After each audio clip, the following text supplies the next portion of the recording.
Madhava Kunja Bihari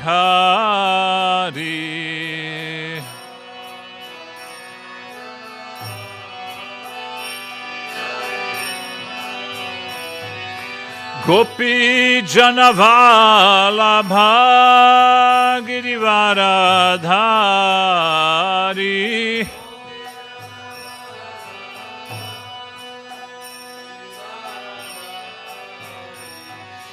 Gopi Janavala Girivaradhari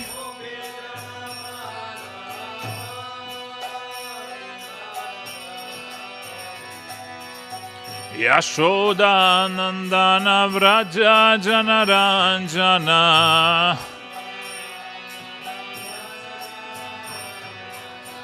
Yashoda Nandana Vraja Janaranjana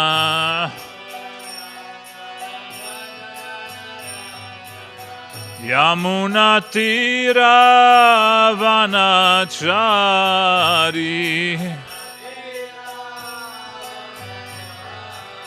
Yamuna Tira Vanachari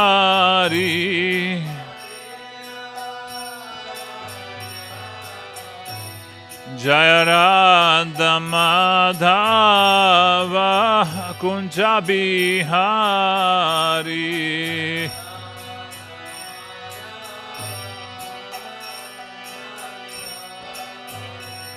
Jaya Radha Madhava Kunja Bihari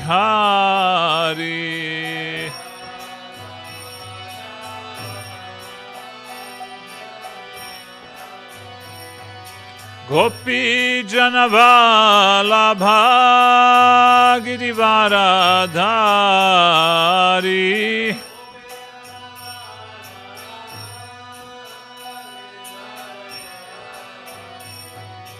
Gopi Janavala Girivaradhari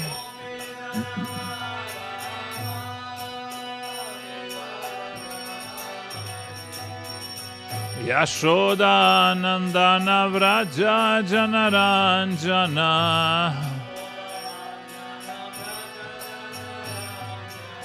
Yashoda Nandana Vraja Janaranjana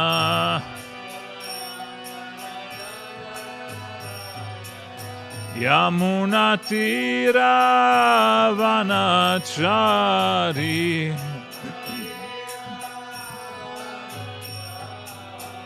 Yamuna Tira Vanachari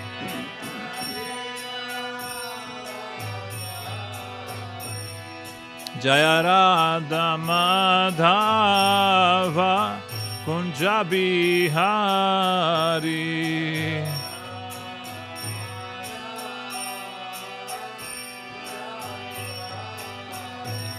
Jaya Radha Madhava Kunja Bihari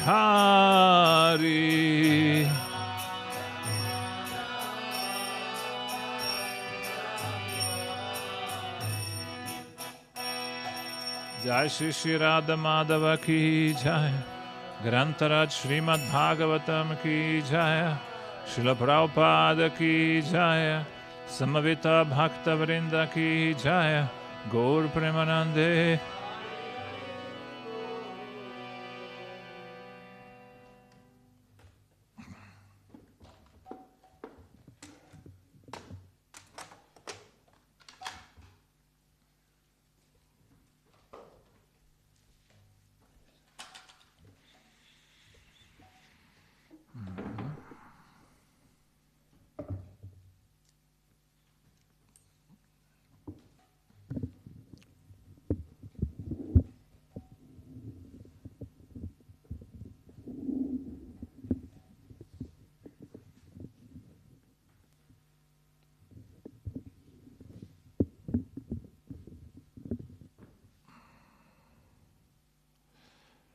Akšaja Prabhu, te lahko prosim, da mi daš očala iz te rumene torbe?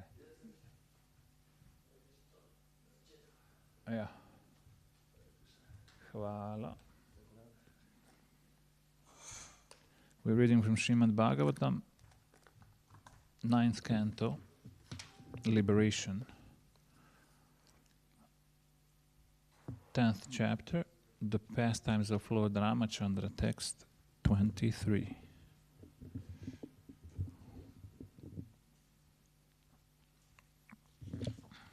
So tomorrow is Vamana Dvadashi, the appearance day of Lord Vamanadev, and the day after that is the appearance day of Srila Bhaktivinoda Thakur. So we are going to speak on this verse a little bit, and then we're going to speak something about Bhaktivinoda Thakur. Om Namo Bhagavate Vasudevaya. Om Namo Bhagavate Vasudevaya. Om Namo Bhagavate Vasudevaya.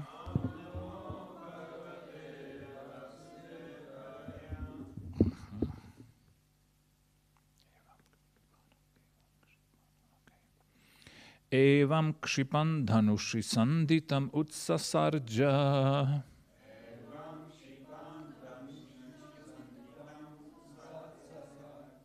Banam savajram iva tad dhridayam bibheda.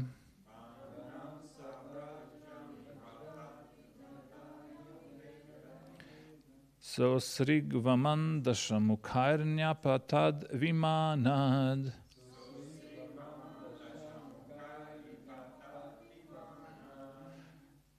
Dhaheti jalpati jane sukriti varikta.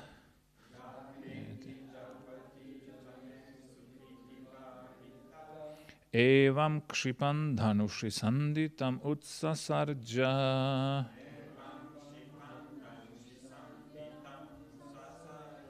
Banam savajram iva tadhridayam bibheda.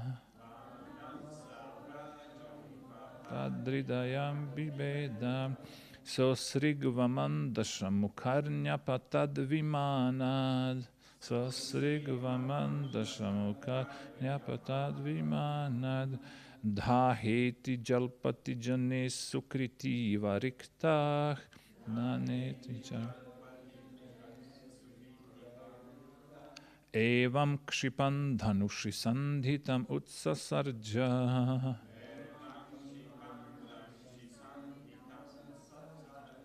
Banam savajram iva tadhridayam bibheda.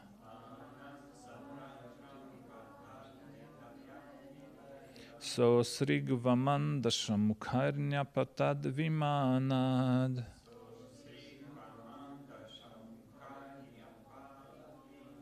Dhaheti jalpati jane sukriti varikta.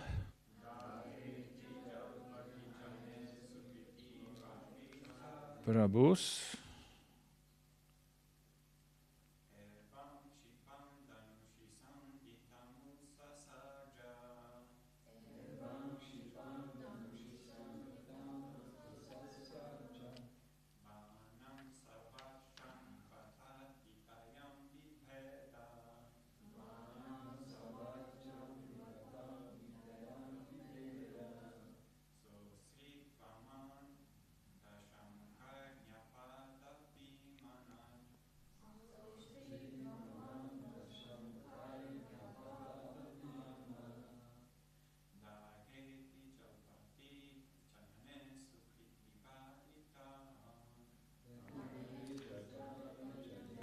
Sukriti varikta.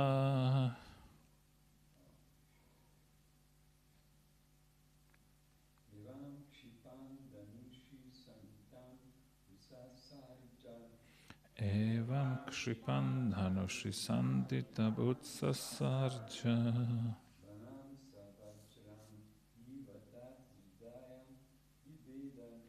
Banam savajram iva tadhridayam bibheda.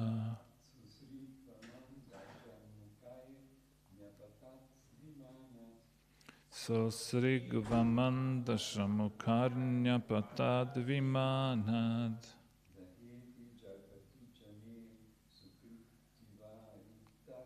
Dhaheti jalpati jane sukriti varikta. Matajis.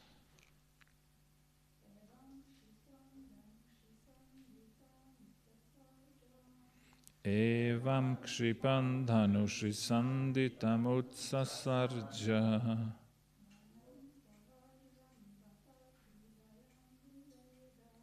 Barnam savajramiva tadhridayam bibheda.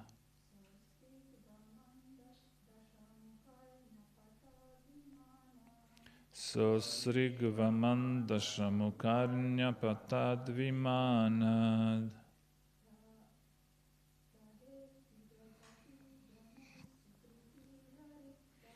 Dhaheti jalpati jane sukriti varikta.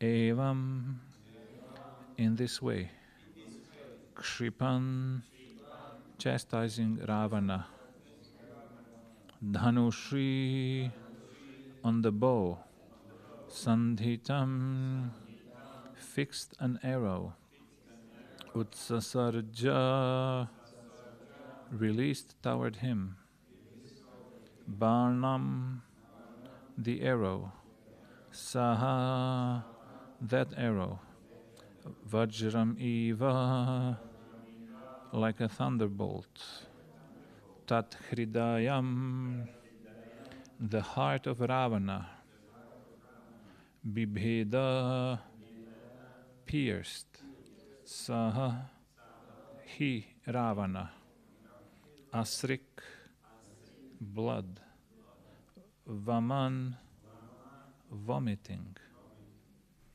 Dashamukaihi, through the 10 mouths, Nyapatat, fell down, Vimanat, from his airplane, Ha ha, alas, what happened?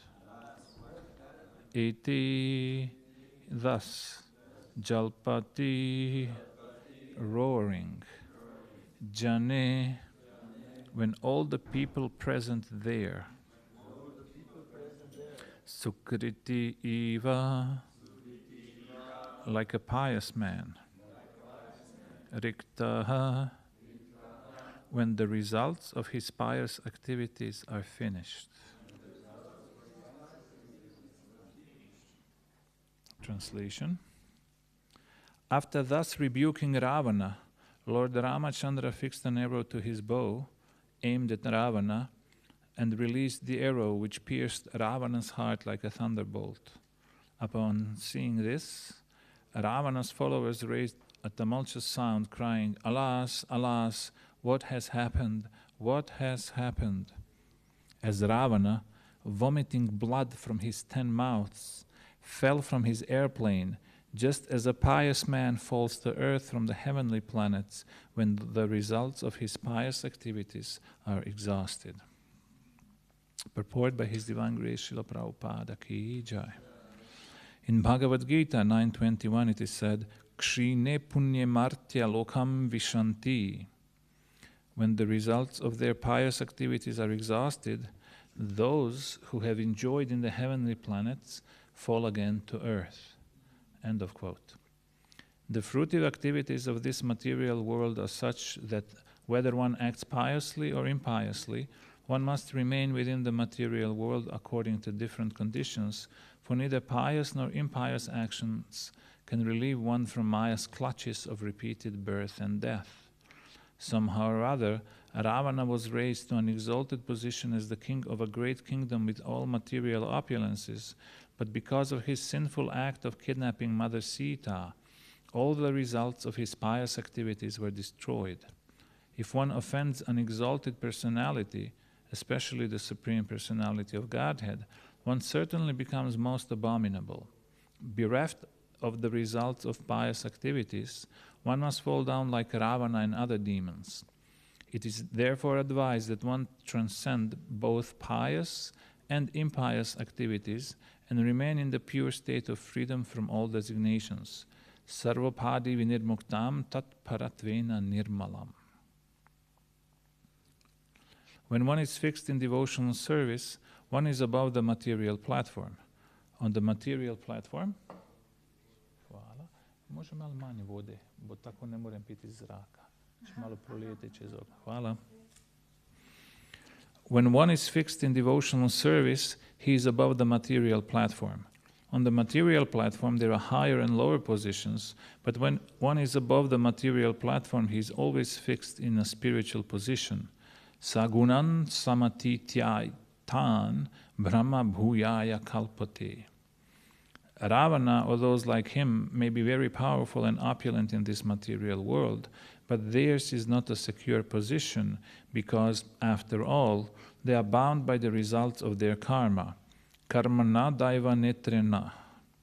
We should not forget that we are completely dependent on the laws of nature. Prakrite kriyamanani gunai sarvashaha, gunai karmani sarvashaha, ahankaravim hudatma kartahamiti manyate. The bewildered spirit soul, under the influence of the three modes of material nature, thinks himself the doer of activities that are in actuality carried out by nature. Bhagavad Gita 3.27. One should not be proud of one's exalted position and act like Ravana, thinking oneself independent of material nature's laws.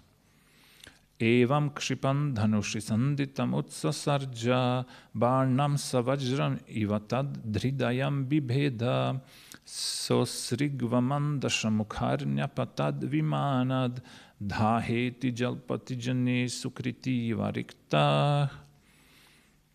After thus rebuking Ravana, Lord Ramachandra fixed an arrow to his bow, aimed at Ravana, and released the arrow, which pierced Ravana's heart like a thunderbolt.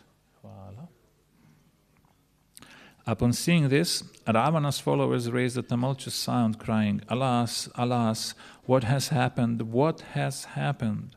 As Ravana, vomiting blood from his 10 mouths, fell from his airplane, just as a pious man falls to earth from the heavenly planets when the results of his pious activities are exhausted.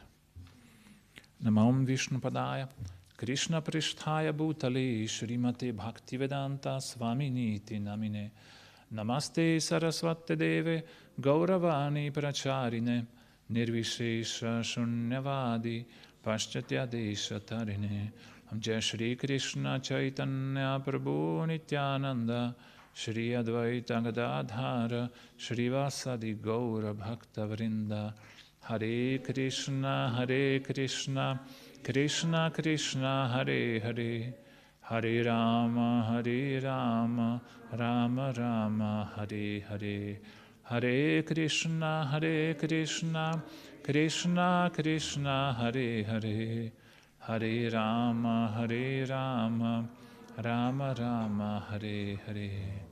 Namo Vishnu Padaya, Krishna Prishtaya Bhutale, Srimati Radhika Swami, Namo Prabhupada Priyanda Swami, Jagannatha, Prananta Murtaya, Bhakta Supply, Krishna Kirtani, Narasinghi, Narakshitaya Namaha.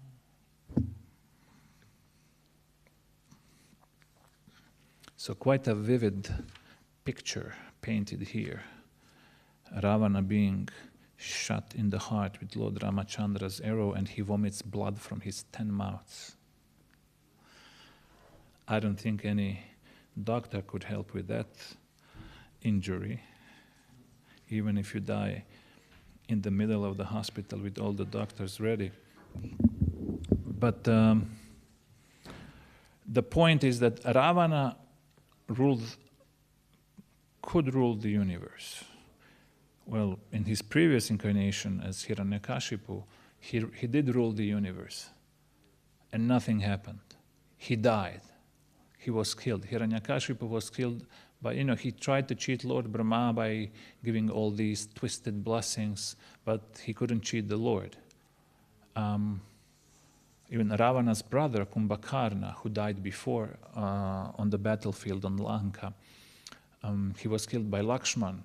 He wanted to live eternally. He wanted immortality, so he did penances and he asked Lord Brahma for blessings. When Lord Brahma appeared, he, instead of asking for nitya, eternality, he asked for nidra, his tongue twisted, which is sleep. And Lord Brahma said, Tatastu, so be it. He gave him the blessings.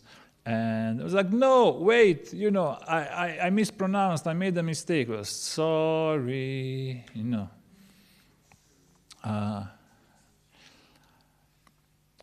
He got the blessings. So he was very powerful, and he was killed. But Ravana,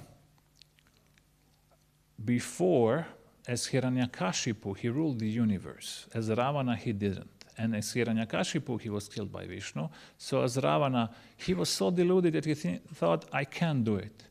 So as Ravana, he came to Bali Maharaj, who was a Daitya, also a demon, and he told him, well, you know, I need some money for the war. You know, this Ramachandra is coming. He said, you know, Ramachandra is Vishnu. He said, no, I'm going to beat him.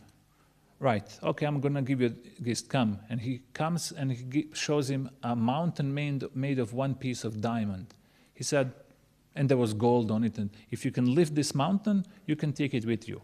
I can lift a mountain. Couldn't lift it. Usually he could, but this one he couldn't. And Bali Maharaj tells him, well, you know what's this mountain?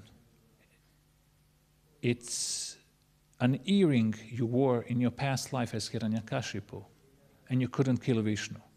And now you cannot even lift it. It was dangling from your ear.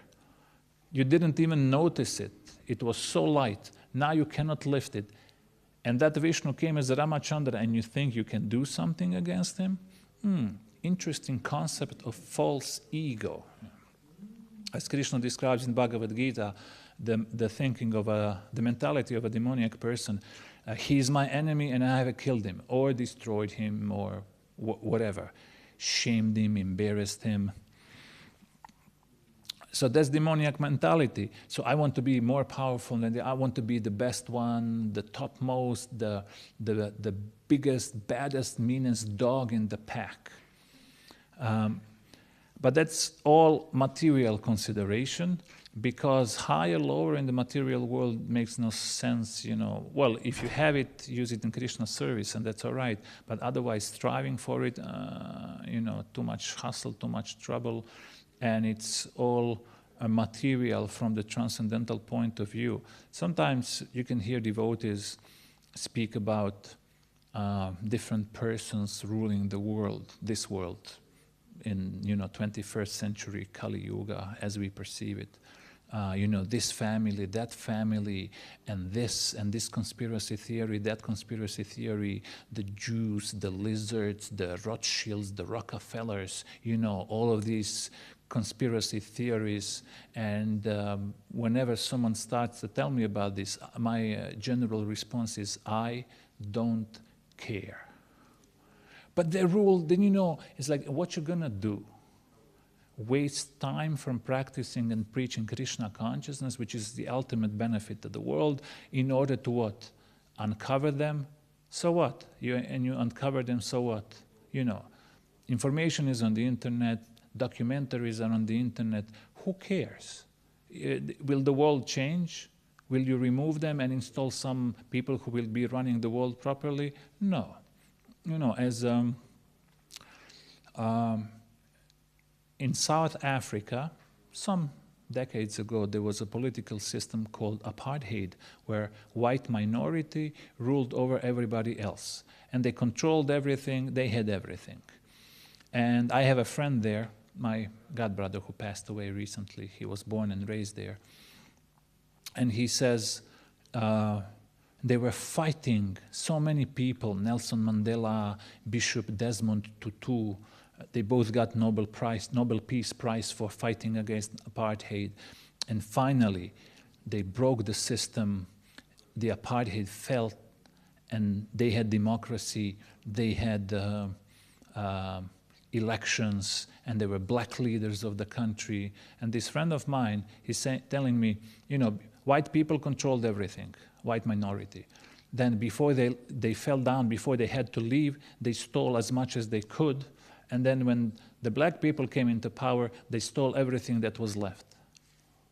It's like you substitute one materialist for another, no matter gender, nationality, caste, creed, race. A materialist is a materialist, But now we have, our another material identification. We identify with the body and the place where it was born, and its gender, its race. Okay, we have to act accordingly. A man acts like a woman. Well, today they also accept that as normal, but if you're a man, act like a man. If you're a woman, act like a woman. And serve Krishna with that the best you can. But trying to achieve anything, but that's all material. And trying to change external system will not help change the world in any way, shape, or form. Material world is described as the fathomless, bottomless ocean. Imagine someone drops you in the middle of the ocean.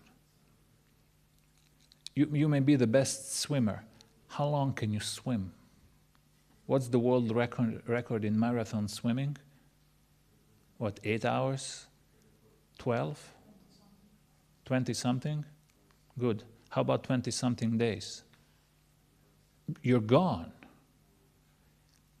You can swim for some time, but then you'll be tired, you'll be sleepy, you'll have to rest, you'll have to sleep, and then you drown. So on this fathomless ocean of material existence, dark fathomless ocean, we are all thrown in there. We're all floating in that ocean. And waves are covering us, and we swim out, and they're covering us. And then there is a group of people on the bottom of the wave, and there's a group of the people on the top of the wave. And people from the bottom of the wave look at the people on the top of the wave and think and say, they're in such a better position than us. And they acted in a way to achieve that position. And we have to help our people on the bottom of the wave to come to the top of the wave. But all the while, every single one of them is drowning in the ocean of material existence. There's no better or worse position. Everyone's position in that ocean is pitiable. Everyone is drowning. So trying to achieve or change something, and that was actually the opinion of Srila Prabhupada when he met his spiritual master, Srila Bhaktisiddhanta Saraswati, in 1922 in Kolkata, where Bhaktisiddhanta Saraswati had first rented temple at the address Ultadanga Junction Road number 1. Srila Prabhupada's friend, Narendranath Malik, was invited to come by one of the sannyasi disciples of Bhaktisiddhanta Saraswati, and he told our Srila Prabhupada, let's go. Let's see this holy man. And our Srila Prabhupada was, I've seen these holy men by the dozens. My father invited them and they just want to fill their bellies. I don't want to see another holy man. No, but this one is a real one, come. And Narendranath literally dragged him there. They come to the roof, okay, Bhaktisiddhanta Saraswati is sitting there, group of disciples, they pay obeisances, and Srila Prabhupada Bhaktisiddhanta Saraswati immediately tells both of them, you're young, educated men, why don't you preach the message of Lord Chaitanya all over the world? And Srila Prabhupada at that time was at least externally, playing the role of the follower of Mahatma Gandhi, the non-cooperation. Mahatma Gandhi started, this was the first time he started the non-cooperation movement in 1920, and by this time in 1922, it failed. So it was about to fail, and Srila Prabhupada was still playing the role of his follower externally. And he gave the argument, who's going to hear our message if we are enslaved nation, because Britain ruled India at that time, British crown. India was the part of an empire. It was known as the crown of the empire. And Bhaktisiddhanta Saraswati told him, do you really think that the transcendental message depends on any external situation, political situation? And they had a small debate and Srila Prabhupada lost. And he was happy. After the program, he was walking down the street with Narendranath. And he asked him, what do you think? And he said, well, I think the message of Lord Chaitanya is in the good hands. Bhaktisiddhanta Saraswati didn't try to change the external, the political situation. He just preached Krishna consciousness. His greatly exalted father, Bhaktivinoda Thakur, was working as the magistrate judge in the British government of India. And he didn't try to change it. As a matter of fact, when he started publishing his magazine called Sri Sajjana Toshani in 1878, I believe, in the very first issue of the magazine, he wrote a short article. It was a Bengali magazine. He wrote an article, short article, in which he praises British rule of India. You know, they destroyed India during the 200 years of reign more than Muslims did in 800 years before. Muslims destroyed by the sword, and British destroyed by the culture, and also by the gun. You know, there's a whole book written by one Indian scholar from England, how Britain destroyed India financially and culturally.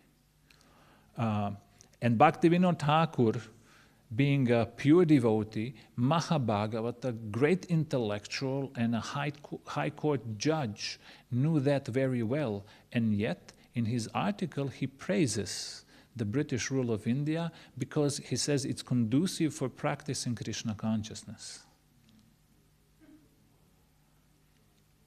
None of the previous acharyas complained against the government, and then that starts with Lord Chaitanya, who was born in Bengal, which was ruled by Muslim demons, and Hindu society in Bengal and India in general was ruled by another class of demons called the caste Brahmanas.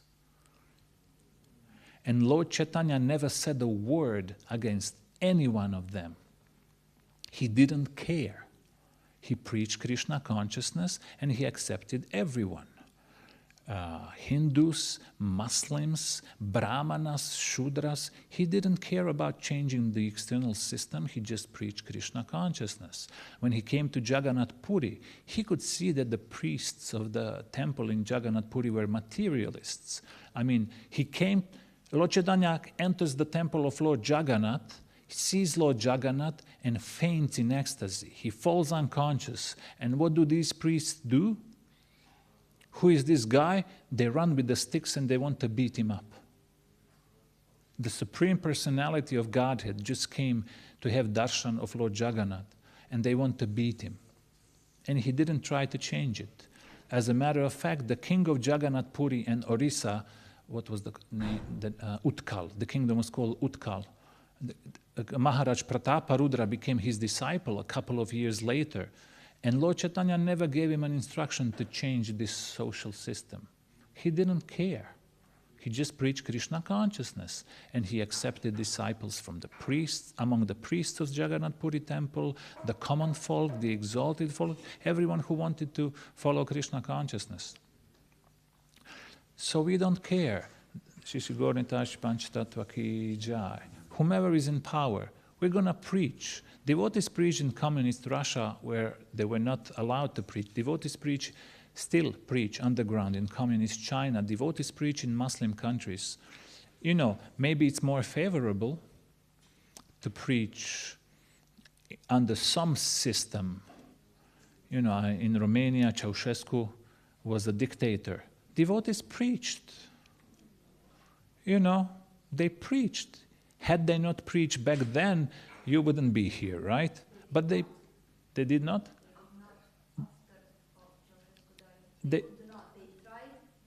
They preached underground. Suhotra Maharaj was there. Yeah, but after the communists fell in 91, they started. Yeah, and because the devotees preached in the places where they were banned, that created an offense by those banning them, and that's why the system fell. That's why we preach. They were killing several devotees in Russia, and then the complete government fell down. Lord Chaitanya says in Sri Chaitanya Bhagavat, I descended to inaugurate the Sankirtan movement. I will kill anyone who tries to stop it. And he says in another place in Sri Chaitanya Bhagavat, if someone offends my devotee, I will destroy the entire kingdom. There were so many incidences like this. For example, here are just a few short incidences. During the communist Russia, one devotee was practicing Krishna consciousness in secrecy, and he went one day for a picnic in the forest. He had a basket with prasadam, he had Bhagavad Gita, he went there alone reading prasadam, chanting, and someone killed him, someone slit his throat. They found him laying on the ground, on the grass, with throat slit, with his face in open Bhagavad Gita. I mean, he went to the spiritual world. And then it was in the newspapers, and newspapers made fun, this sect, they insulted him, basically. Now, there is a branch of science called seismology. And there is always some movement in the ground before the earthquake comes, especially before the big one. That time, no warning. Big earthquake, boom, leveled 3 cities, the entire zone, 40,000 dead. A couple of days later. In the city of Darwin in Australia, devotees went to distribute books in the 1980s, maybe even 70s. And then police caught them, beat them up, and threw them out of the city. 2 days later, a cyclone came, leveled the city. Devotees went to distribute book in the Falkland Islands. Those are the islands in the Atlantic off the coast of Argentina. They're British islands, but Argentina wanted them back. So devotees went to distribute books there, and then authorities caught them, beat them up, and threw them off the island. Couple of days later, the war started. So countless examples like this. You try to stop, devotees go there, something happens to devotees, something bad, they may die. It happened. Muslims were killing devotees during the British rule of India. Everywhere else, devotees went and tried to preach for the first time. It happens sometimes. And it will continue happening. There are still some places in the world that are not open for preaching, like the traditional conservative Muslim countries, communist, socialist countries. What to do? They're going to be attacked by so many people, not just, communist governments or Muslim terrorists, but Christian terrorists, Buddhist terrorists, atheist terrorists. But devotees care only about preaching, not about changing the government. This demon in power, that demon in power. A few years ago, someone was advertising someone in Croatia. He's a good man, he read Bhagavad Gita, he appreciates Srila Prabhupada, yeah, but he's a materialist. When he becomes a president, will he close the slaughterhouses? Will he ban an abortion? Will he close the liquor stores? He won't, because he's a politician. There was a disciple of Srila Prabhupada in Australia who was a politician. So with Srila Prabhupada's encouragement, he tried to run for the president of Australia during Srila Prabhupada's time. And he was going there with tilak. He preached the public chanting of Lord's holy names, whichever holy names you have in your tradition, preferably the Hare Krishna Mahamantra. And he traveled around with a bus of devotees and they were chanting in the streets. The leading country's magazine had a column where they had the quote of the week or the quote of the month, and he was the quote of the week. They quoted him saying, they asked him, if you became the president, what would be the first thing you did? And he said, I would close the bar in the parliament. How can you run the country if you're intoxicated? That was quote of the country for the week. He didn't win, of course. He didn't become the president. But he got 36,000 votes. Australia has about 20 million people now. Back then, the world, when Srila Prabhupada was preaching, the world had 50% people less than it does now. So Australia had maybe 10 people and 36,000. How many is that? From 10 million? 0.36. 0.36. 36 people in 1,000. But that's 36 people in 1,000. So that tells something. 36,000 people. Okay, a few thousand may have been devotees or their friends, but 36,000 people gave him his voice. And he was just preaching. So we don't care who's in power. We're going to preach. And then by preaching, the people's mentality will change. There will be more devotees, and then they will start choosing Vaishnava leaders one day. And there was history where Vaishnava leaders, not in the West, but in India, ruled. For example, one of the disciples of Shyamananda Pandit went to a small Indian state called Manipur, which was back then a kingdom, and he preached there, made king into a devotee, and then king made the entire kingdom as devotees. There was a king of the state of Tripura, which is on the other side of Bangladesh. From India, you cross Bangladesh and you go to Tripura. Kings were devotees. The older king was a disciple of Jagannath Das Babaji. And both Bhaktivinoda Thakur and Bhaktisiddhanta Saraswati were visiting that king. Bhaktisiddhanta Saraswati was actually employed in his service. And when he died, he was employed in the service of his son. He was teaching his children Vedas, Sanskrit, and morality. So there were examples of Vaishnava leaders, of course, in the ancient times even more. Parikshit Maharaj, Yudhishthir Maharaj, like that. But we don't care who's in power. We just want to preach. They're going to ban us, we don't care. We're going to respectfully disagree, and we'll preach underground. If they try to stop the Sankirtan movement, they act as the clog in its wheels. Then Lord Chaitanya acts as the clog in their wheels, and they lose the power. And if they do something for the devotees, even unknowingly, that's Agyata Sukriti, the unconscious devotional service, and then they get the benefits. So in the 1970s, when devotees were preparing Ratha Yatra in New York, they didn't have the place to assemble the chariots. The city government didn't give them anything. So someone told them, there's this empty space there where they want to build a parking lot, but it's empty now. Nothing is going on there. And maybe you can ask the owner. Who's the owner? Donald Trump. And they forget about it. He's not going to give you. So one devotee went anyway. He couldn't meet him personally, so he gave the letter. And the secretary came after a few days. He said, it's all right, you can use it. So he gets Agyata Sukriti, and a few decades later, he becomes the president. Bhaktivinoda Thakur says that no one can get any position in this world without doing some Agyata Sukriti. So we focus on Krishna consciousness, not on changing the government. We focus on changing the mentality, first, and then assisting others by sharing Krishna consciousness with them, because changing something externally, top of the wave, bottom of the wave, you're all drowning. Try to figure out how to get out of this material ocean, and then when there's enough devotees in the country, they can have devotional government that can put laws into power.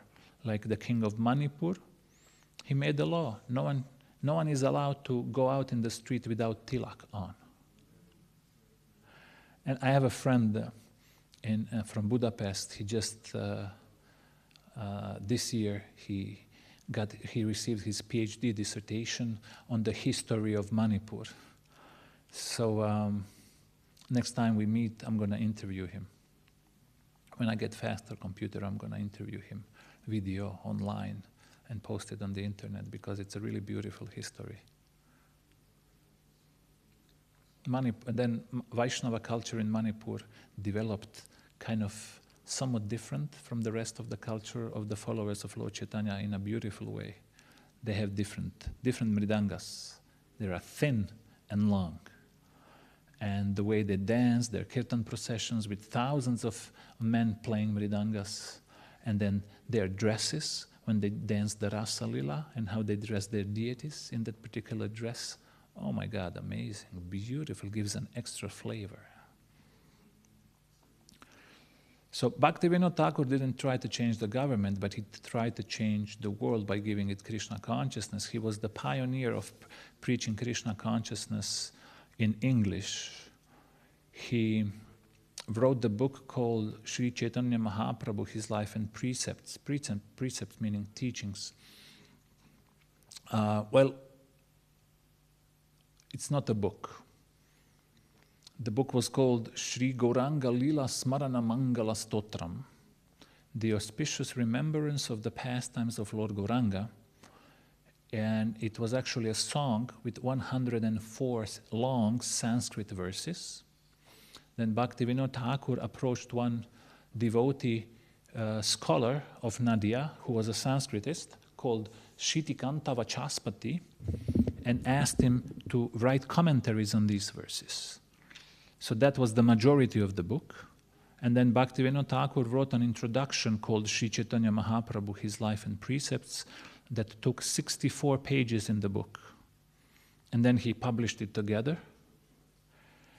and then sent it to the West. And we know that in 1967, one of Srila Prabhupada's disciples, and I believe it was Gopal Krishna Maharaj, who was at that time studying at McGill University, he found this book of Bhaktivinoda Thakur in the library, checked it out, and brought it to Srila Prabhupada when he came to Montreal. And Srila Prabhupada was very satisfied. And the year when Bhaktivinoda Thakur wrote this book was 1896. The introduction was finished being written 11 days before Srila Prabhupada was born. And Srila Prabhupada mentioned this book and this year significantly a number of times. He said, Bhaktivinoda Thakur said someone would come, so maybe that someone is me. He wrote this book the year when I was born, so that's also significant. Srila Prabhupada accepted. And there was a prophecy of a universal church of Sankirtan that Bhaktivinoda Thakur predicts in this book. He wrote many other prophecies, but this book ended up in McGill University. Gopal Krishna Maharaj checked it out, showed it to Srila Prabhupada. Srila Prabhupada mentions it a number of times. One time he says, you've seen the book, you've seen the letter. And I was like, what do you mean the letter?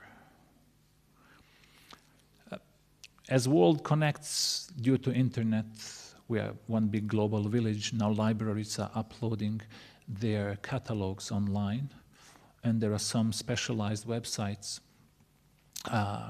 that take all the catalogs so you can search with one click, thousands of world libraries. So I found this book, the original, sent by Bhaktivinoda Thakur in more than 40 locations all over the world. So I'm slowly writing them emails, and I'm asking, is there any letter with it? And one library replied, there's a postcard. So they scanned it and emailed it to me. The postcard, handwritten by Bhaktivinoda Thakur. And he sent this with every book he sent to the West. Now, this was not the first book he sent to the West. 16 years earlier, in 1880, he wrote a book called Sri Krishna Samhita, the book about Srimad Bhagavatam, which was written in Sanskrit verse, but when he printed it, he used the Bengali alphabet. And he sent this book to the West, to at least 3 addresses that we know of. There may have been more, but we know about 3. He sent one book to England, to London, to Dr. Reinhold Rost. He was a German Orientalist living and working in London. He was the president of the India Library, which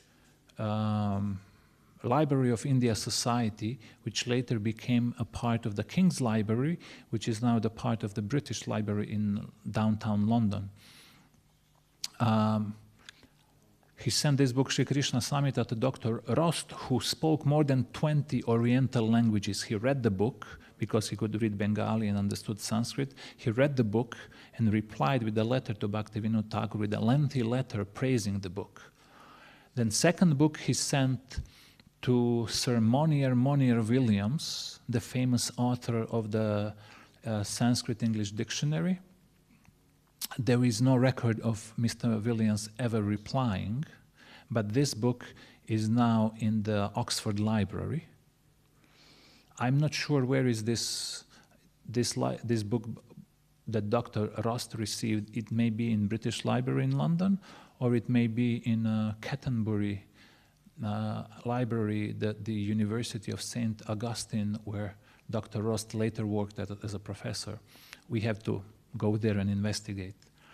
And the third book he sent to famous Ralph Waldo Emerson to America, who is literally the guru of America, one of the American transcendentalists, who was a vegetarian, who was reading Bhagavad Gita, and Mr. Emerson replied with a 1-paragraph letter thanking Bhaktivinoda Thakur for the gift and apologizing for not being able to understand the language of the book.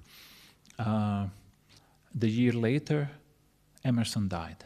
So he got the mercy, the blessings, and Emerson's letter is still kept in Srila Bhaktivinoda Thakur's birthplace in Ula Birnagar, where he appeared in, which year was it? 1834, 1836? I think 1836. Ula Birnagar village. And you can visit that village next time you go to Mayapur.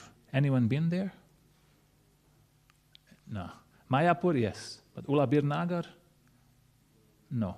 So next time you go to Mayapur, you just go in front of the main gate and you jump on the bus and go to Krishna Nagar. 45 minutes ride. Local bus, 10 rupees. And when he stops at the bus depot in Krishna Nagar, you just hop off the bus and you ask, Shantipur, Shantipur, the place of Advaita Acharya. So you hop on that bus for another 45 minutes for 10 rupees. And then you're in Shantipur, the place of Advaita Acharya. You can visit those 2 places of his pastimes there, including this Narayan Shalagram Shila, whom he worshipped and prayed for Lord Chaitanya to come. And then 8 kilometers from Shantipur, there's Ula Birnagar. All of his original handwritten books are there, letters he received, and some of the paraphernalia is there, the holy place of the pastimes of Bhaktivinoda Thakur. Bhaktivedanta Research Center in Kolkata kept with them all the original handwritten manuscripts for, at least a year. And they were scanning them, whatever was being able to be scanned. So I'm trying to get from them the scan of this Emerson's letter. Because Emerson's hometown, called Concord, in the state of Massachusetts in USA, that's just, 1 hour ride west from Boston by train. It takes you an hour and a half from the Boston Central Station. So they have Emerson's memorial house. His descendants take care of it, and there is his library there. And a part of his library is in Concord Museum.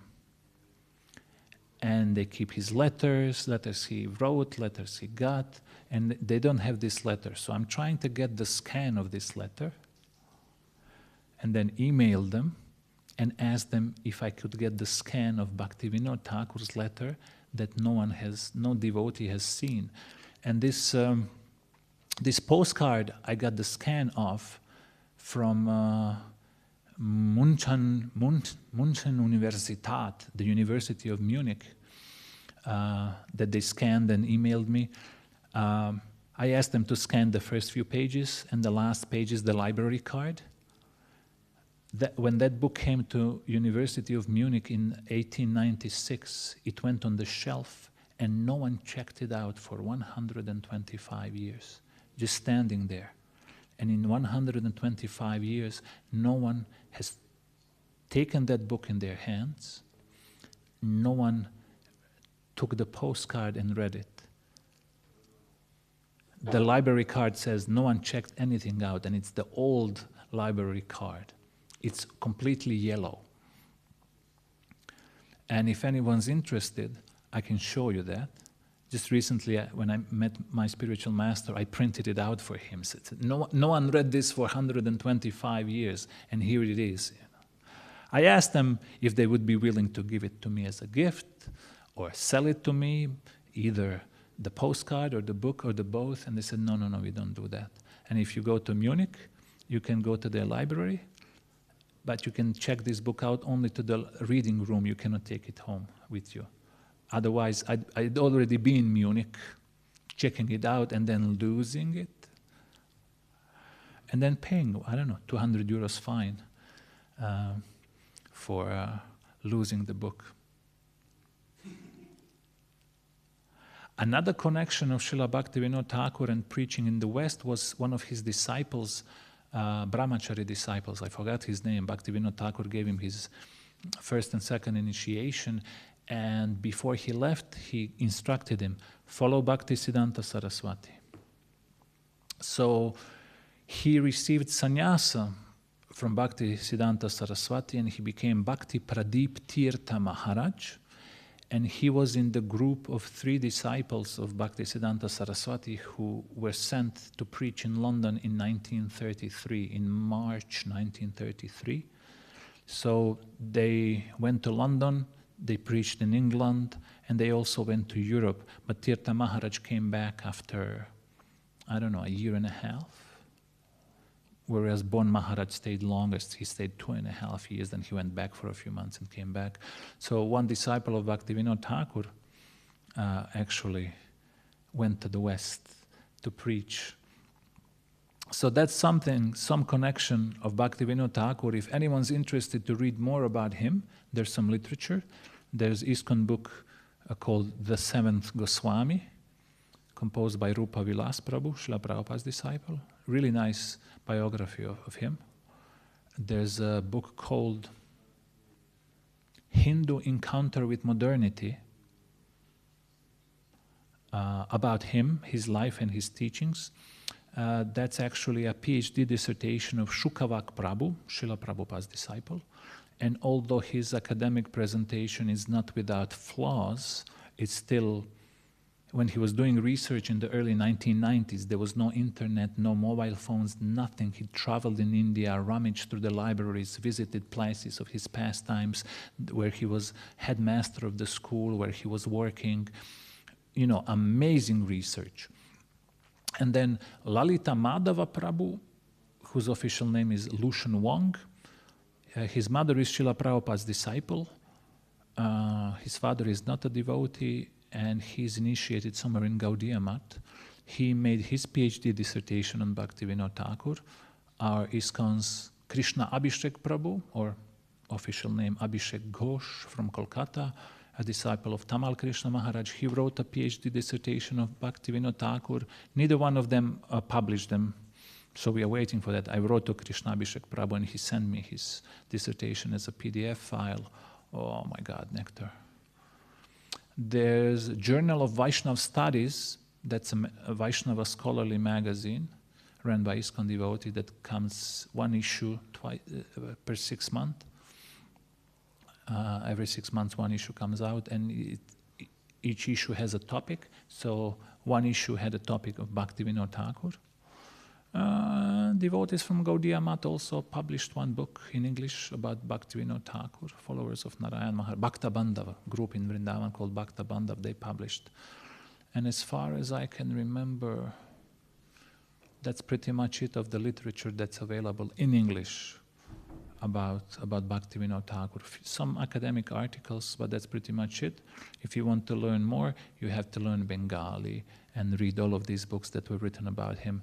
There was one long article in 2 parts published about him by Bhaktisiddhanta Saraswati in English in his magazine, The Harmonist. And that's it. Bhaktivinoda Thakur wrote about 115 books. 115 books. And he was publishing several magazines, the most notable one being Sri Sajjana Toshani, which was being published in Bengali. And one issue he published in English.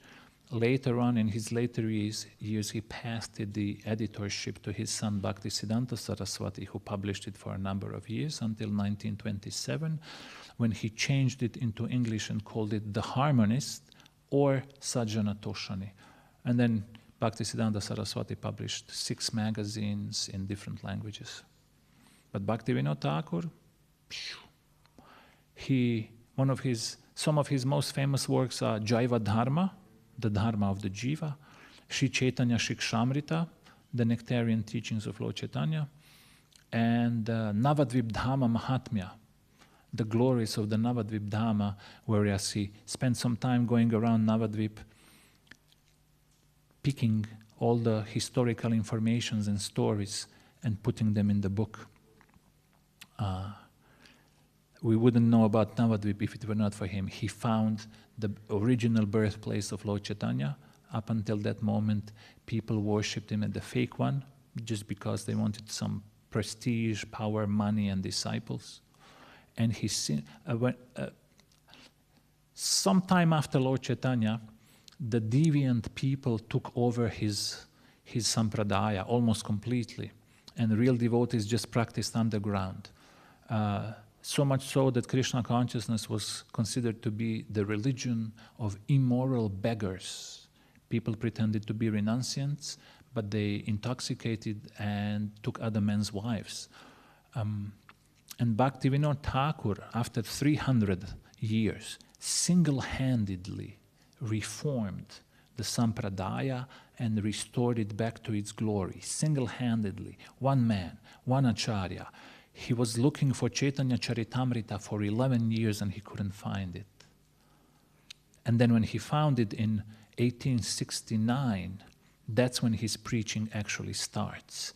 He was not born as a devotee, he was born in the family of Shaktas, the worshippers of Durga, but then took up Krishna consciousness and preached. So he started in 1869.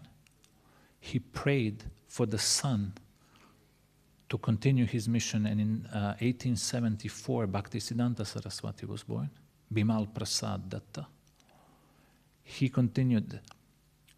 Bhaktivinoda Thakur restored the reputation of Gaudiya Vaishnava Sampradaya. Bhaktisiddhanta Saraswati spread it all over India and a little bit further, and Srila Prabhupada then spread it all over the world.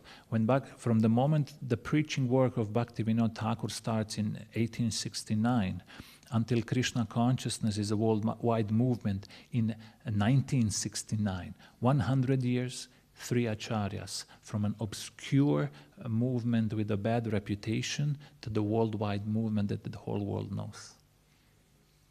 Hare Krishna. Grantarat Srimad Bhagavatam ki jai, Srila Prabhupada ki jai, Samavita Bhakta Vrinda ki jai, Gaur Premanande, Hari Hari Bol.